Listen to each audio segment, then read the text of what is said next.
watching India Today.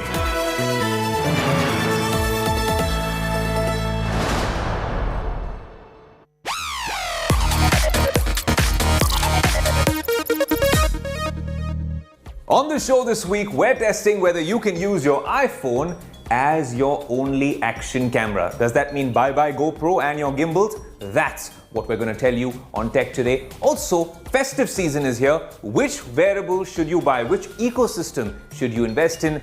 All that and a lot more. I'm your host Aayush Ailawadi and this is Tech Today.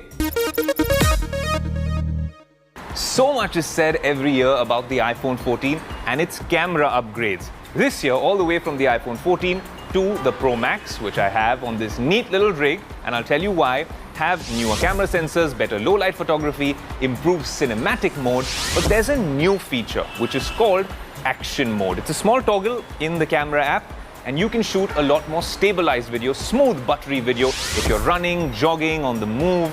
If you go by all the marketing, then Apple would have you believe that you don't need a gimbal anymore to stabilize your videos. We thought the undisputed OG king until this was launched was the GoPro. So we have the GoPro Hero 10 in all its splendor. We use it often on all our EV shoots, our outdoor shoots, and it does a very good job.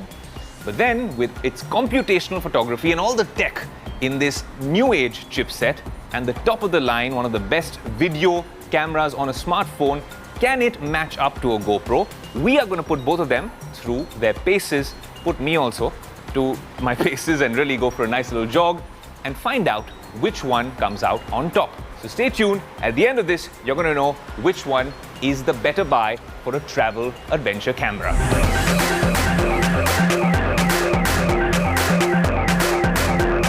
On the GoPro Hero 10 versus the iPhone 14 Pro Max, I'm going to jog down this, well, massive mountain. Okay, I'm joking. I'm going to jog down this tiny little mound over here and let's see what stabilized video is like. Let's go. I'm trying to keep as steady a hand as possible. And that's how you become a vlogger on the iPhone 14 Pro Max, or if you want, the GoPro Hero 10. Okay, pit stop. One thing worth mentioning though is if you're comparing an iPhone with the GoPro, remember that the GoPros have come a long way. They have this sort of a screen in the front where you can actually tell whether you are in the frame or not, and that becomes very easy. So there's no selfie camera, there's one camera and that is everything. You could use the back screen if you're taking shots of the scenery and your friends during a vlog or an adventure story. With the iPhone 14 Pro Max, or any of the iPhones, while this really cool software tweak with Action Mode works well, but the minute you put it in the selfie mode, there's no such feature like Action Mode yet. Maybe with the iPhone 16 and 15, we'll see some of these improvements, but for now, if you want to use Action Mode, well, you gotta just wing it and make sure that you're in the frame.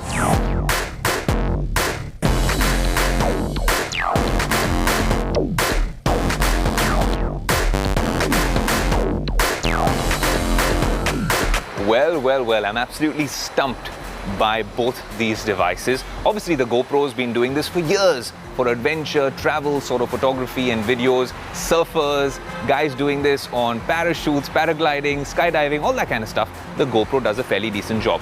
It's important to note that this is an apples and oranges comparison, not an apples to apples comparison, literally, because this is nearly 40,000 rupees. The cheapest iPhone would be double, and then these ones would be maybe triple that amount. But this could be your one device which does it all, which shoots videos, takes great photos, is a great mini computer to have in your pocket, and you'll always have it with you. The GoPro, on the other hand, is meant for enthusiasts, but in terms of pure stabilized video output, this has always done a great job. It gets better every year incrementally. This has grown in leaps and bounds and has gotten better exponentially with Action Mode. So if you want an all-purpose device, then obviously the iPhone Pro Max series, the 14 Pro Max, is now the new crowned king of video cameras. But of course, if you want a budget adventure device to do all sorts of cool things, the GoPro does a fairly decent job as well. 179, 250, 800, 2,500. I'm not doing mental math. I'm trying to account for all the money that I end up spending on these streaming apps to buy a subscription service, a Netflix, a Hotstar, Spotify. Now, we got a whiff of YouTube experimenting with something similar. If you're not going in for YouTube Premium, then you have to see a bunch of ads. And those ads, a couple of them, seem to be okay. You can also skip them with different hacks and stuff like that. But what if they're going to go to 5 and 10 ads? Then it might become a user interface, user experience problem. So we thought, although this was an experiment and it has concluded, what if all these apps really push us the subscription way? Or are we okay watching so many ads and perhaps sort of paying to view the content that we end up consuming? Akanksha has a special report from Gen Z. Gen Z is a market everybody wants to crack. They are the major consumers of OTT and streaming platforms. Come, let's see what my other tech geek friends think about this.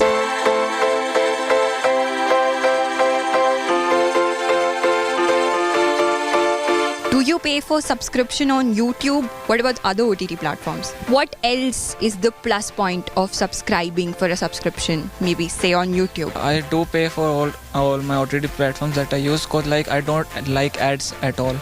So I prefer paying for the OTT platform instead of watching the ads due to the reason the interruption of the it's an aura which is made while I'm watching a movie or a match, and then the ad disturbs that aura. So do you use any subscription services, and if so, do you pay for them?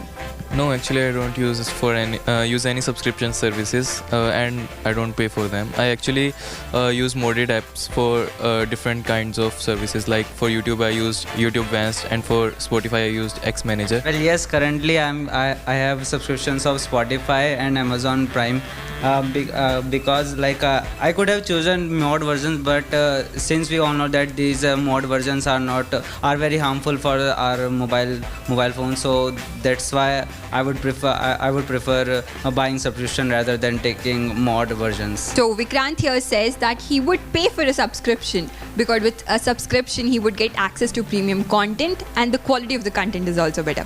Let's see what others have to say. No, I'm not paying for any subscription for YouTube or Netflix or else because I can survive with these ads. But when it comes to a live cricket match, I am a huge fan of cricket. That's why I'm watching cricket in Hotstar. Many times I am not at home, so it's not possible to watch from television. That's why it's easy for me to watch from mobile and laptops. Mainly we are in hostels or we can watch from laptop. That's why I have subscribed for Hotstar. No, I prefer for free only. I can see ads and there are so many other platforms where I can get all those content for free only and get those things for cracked version also. No, I will not pay for it because all of the content are freely available for us. Like for YouTube, I mostly use the Brave browser. It cancel out all the incoming ads and it give a very premium quality. Well, Aayush, it seems like the Gen Z is divided. On one hand, we have people who are ready to pay for subscriptions as long as it gives them access to premium and quality content. And on the other hand, we have people who are ready to endure advertisements as long as it's not burning a hole in their pockets. We also saw a third kind of people who have nifty tricks and hacks up their sleeves which help them bypass the paywalls. Well, OTT platforms and streaming companies, if you're listening, this is what the Gen Z had to say. Well, usually I tell you it was an action-packed episode at the end of a show at the beginning. But here, before we toss to a commercial break, I can guarantee with all that action from this segment that you're enjoying the show. And if you are, then don't switch any channels because very soon we're going to be back with an action-packed second half of Tech Today.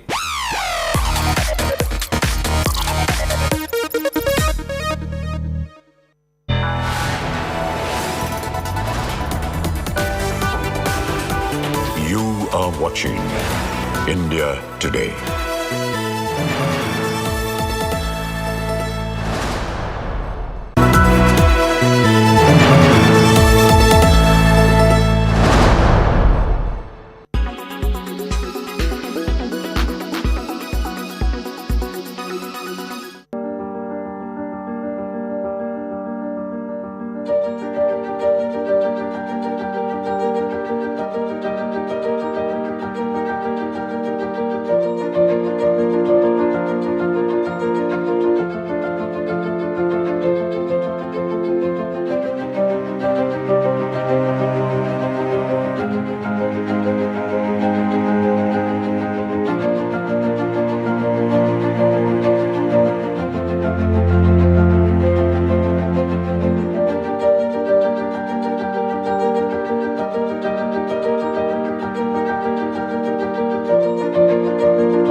watching India Today.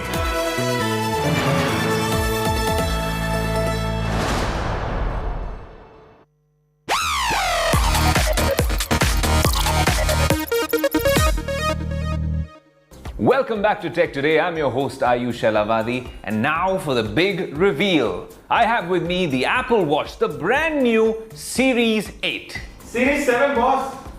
Series 7? Okay, sorry. This is my old one, the one I've been wearing for a while. I have with me, let's do this again, the Apple Watch Series 8. This is the Series 8, I'm very certain about that, but it looks identical to the Series 7, so should you upgrade? That's what we're going to tell you. Not just that, we're also going to tell you whether this is a good first-time buy. What if you have an older Apple Watch? And if you're not an Apple fanboy or not in the Apple ecosystem, then what about this Android flagship, which happens to be the Samsung Galaxy Watch 5 Pro? All of these questions will be answered in this real-world, genuine, honest review on Tech Today.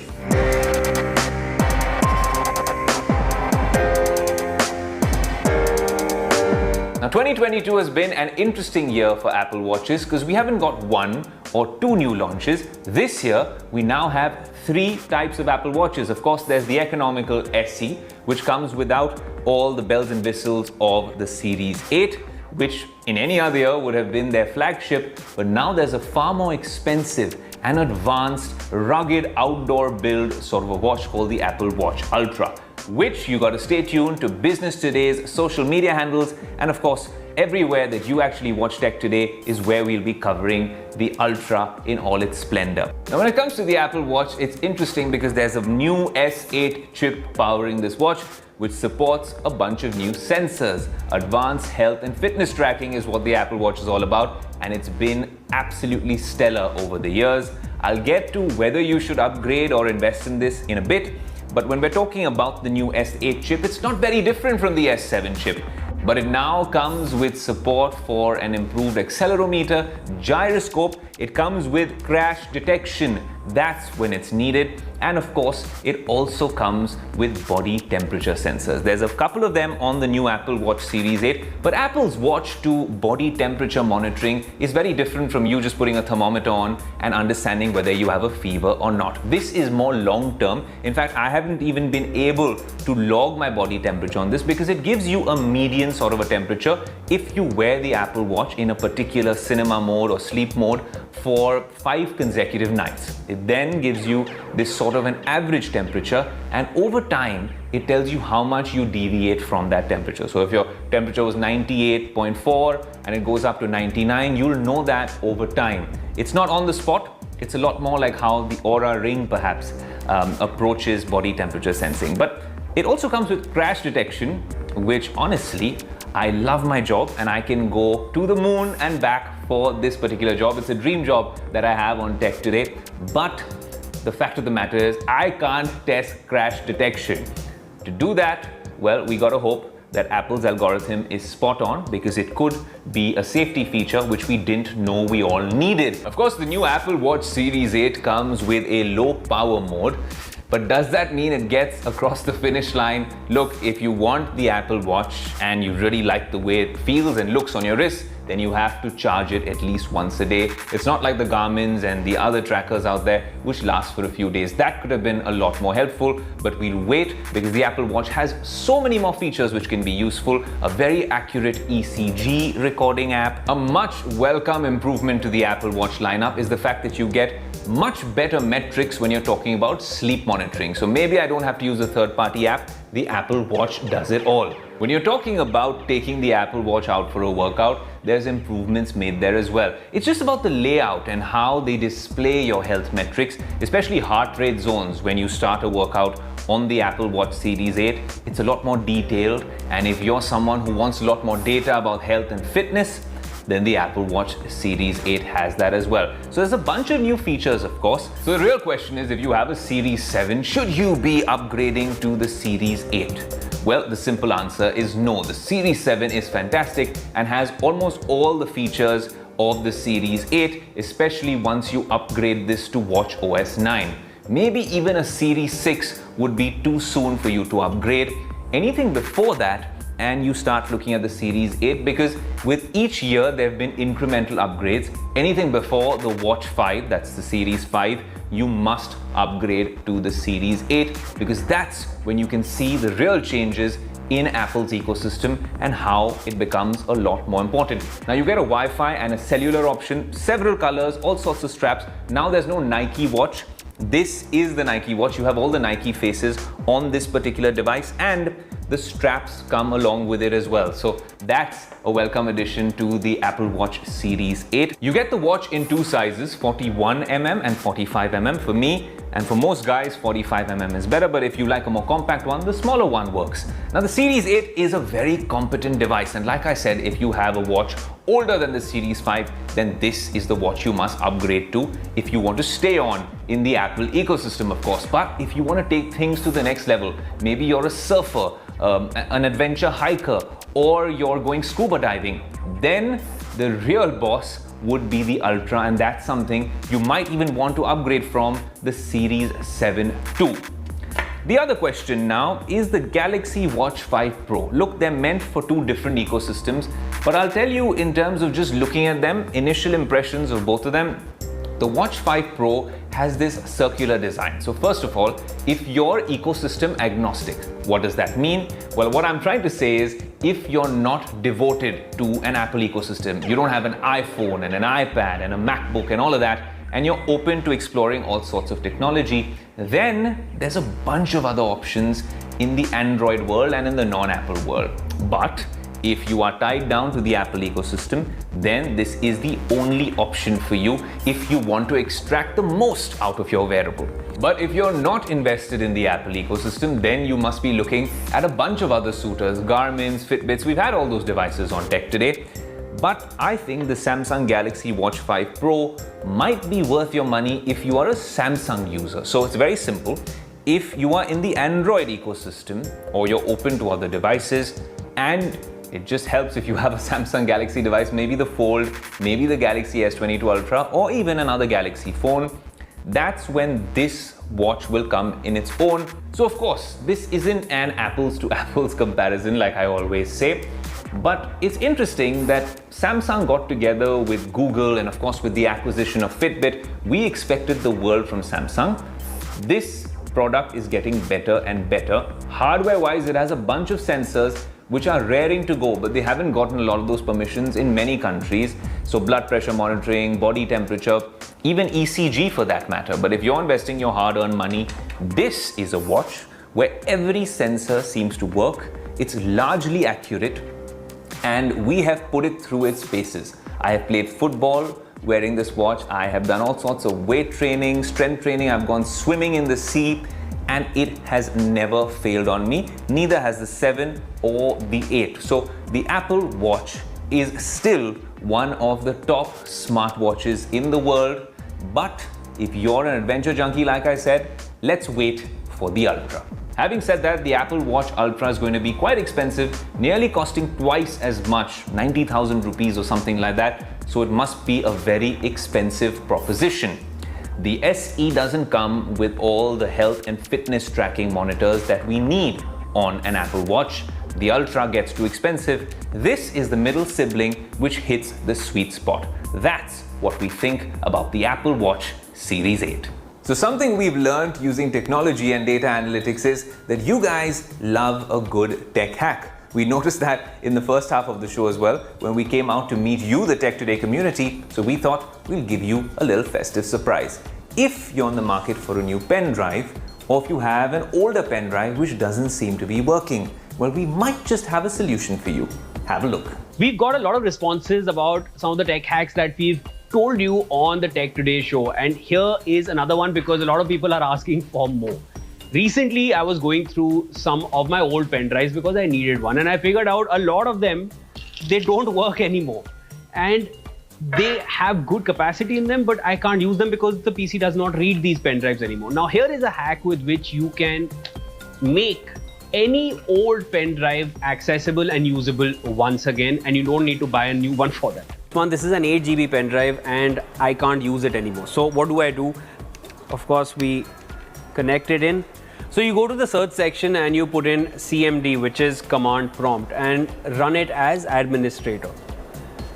Now, these are certain commands that you need to follow as is, and need to pay close attention to the spaces between the commands that you're giving. So the first one is disk part.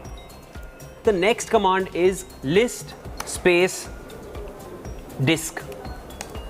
Now it will give you two options. One is disk 0, which is essentially everything else that is there on the PC, and then there is the disk 1, which is telling you the size of the current pen drive that you're using. I need to choose this disk 1, which is the pen drive that I'm trying to access now. So select space disk space 1. Now I need to give the command clean. After the clean command, it will clear up the disk that we are trying to clear. This is the pen drive that I'm talking about. And then after that, you need to give the command create partition primary. After that, you will be automatically given this option of formatting the pen drive that we are trying to use. So this is one thing that you need to keep in mind. To be able to access this pen drive again through this tech hack, you will have to format the USB. So these were some very simple steps with which you can make any of your pen drives accessible to you once again. So I've got 8 GB of space in this one, and I have another 3 which are yet to get accessible. If you want some other tech hacks, please write into us at Tech Today, and we are going to get you more tech hacks in the weeks to come. Stay tuned. From action cameras to using iPhones as action cameras to the newest wearables this festive season and the tech hacks that we've shared on the show, which a lot of y'all seem to be using to avoid shelling out the big bucks. What did you find most useful, entertaining and interesting on this episode of Tech Today? You have to let us know on our social media handles. That's about all the time we have on this week's show. I'm your host Aayush Ailawadi saying until next week, adios.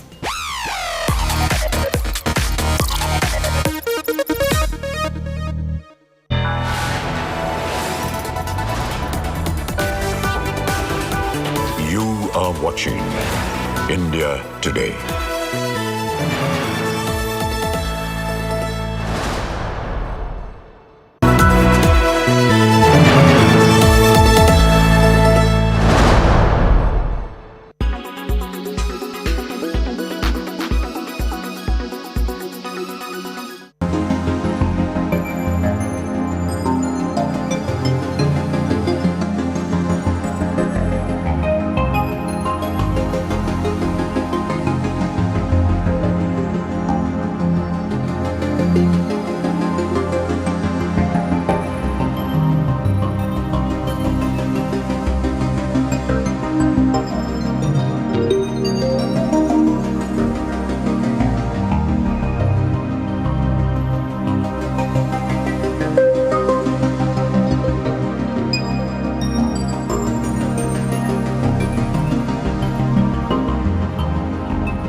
Make your media plan smarter with India Today Live TV on your connected devices.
How about we tell you a story?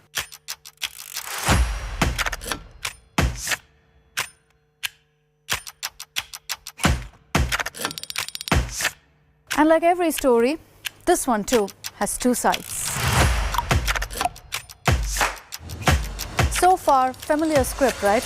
But wait, let's throw in a few surprises. And here are some insights that give you context.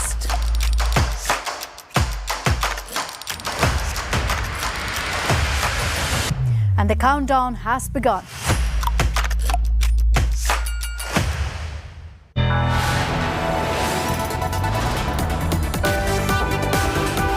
You are watching India Today.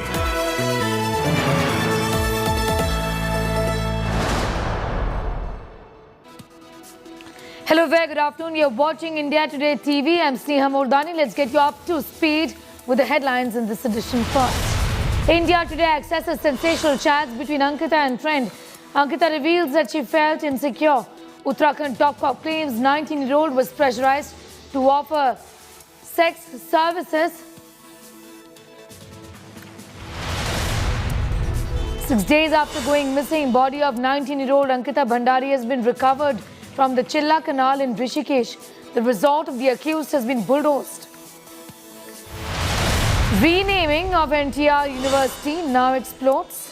NTR's son lashes out at Jagan, says NTR is the backbone of Telugu civilization and those barking like dogs are unfaithful.